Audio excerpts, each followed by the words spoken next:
এই এই ভাই, আপনাদের এলাকা আমি প্রথম। আওয়াজ হবে 5 মিনিটের মধ্যে মাইক অফ হবে, শেষ পর্যন্ত শুধু কোরআন হাদিস চলবে। এটা ক্লাস, এই জায়গায় কোনো আওয়াজ হবে না। 5 মিনিটের মধ্যে আমি মাইক ছেড়ে চলে যাব। সাবধান, কোনো কথা হবে না। আমি উল্টা পাল্টা শেষ পর্যন্ত একটা কথাও বলবো না।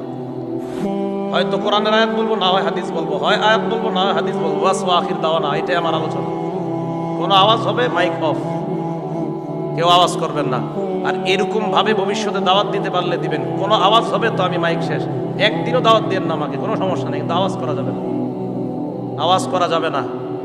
বাংলাদেশকে পরিবর্তন করার মিশনে নামছি, আওয়াজ করা যাবে না, আওয়াজ করা যাবে না। ফাইজলামির জিন্দেগি শেষ, কোরআন সুন্নাহর বাংলাদেশ। আওয়াজ হবে না, কোনো ধরনের আওয়াজ হবে না। রাসূল আকরাম সাল্লাল্লাহু আলাইহি সাল্লাম জানায় দিলেন, 1 নাম্বার প্রাণী জবাই করা হবে আল্লাহর নামে, ফায়াকুলুহা, এই প্রাণী খাবে। এটা হলো প্রাণীর 1 নাম্বার হক, আল্লাহর নামে জবাই করা। কেউ যদি আল্লাহ ছাড়া অন্যের নামে জবাই করে, এই প্রাণী খাওয়া হারাম।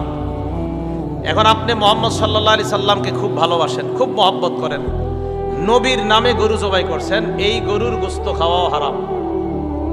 রাসূল আকরাম সাল্লাল্লাহু আলাইহি সাল্লামকে আপনি অনেক মহব্বত করেন, মহব্বতে নবীর নামে গরু একটা জবাই করে আপনি এক ডেক খিচুড়ি পাকাইছেন, সিন্নি পাকাইছেন, ওই গরুর গোশত হারাম, সিন্নি খিচুড়ি সব হারাম। কেন? মানুষের নামে কোনো প্রাণী জবাই করা এটা জায়েজ নাই। দলিল মুসলিম শরীফ, হাদিস নাম্বার 5018 নাম্বার হাদিস।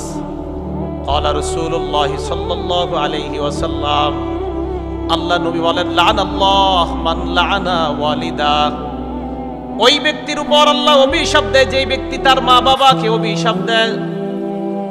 ওই ব্যক্তিকে আল্লাহ অভিশাপ দেয় যেই ব্যক্তি তার মাকে বলে, বাবাকে বলে, আপনার মতো বাবা আমার দরকার নাই, আপনি আমার বাবা না হয়ে অন্য কিছু হইলে ভালো হইতো। কোনো সন্তান যদি বাবাকে এমন কথা বলে,